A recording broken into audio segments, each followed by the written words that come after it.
Бул Аружан. Ол телефонды казакша пайдаланат. Ал бул Максат.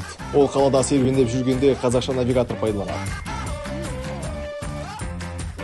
Коопсуздук билдигин тагып унутпаңыз.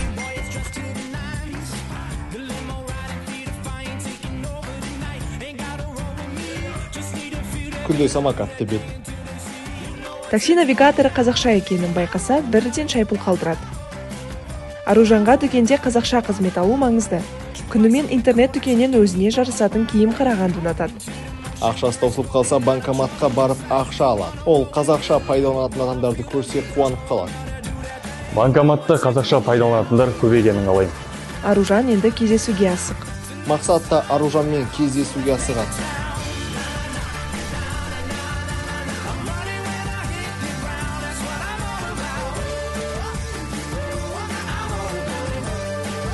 Максат пен Аружанга мәзірдің казакша болганы маңызды. Кешеріңіз мәзір бола ма?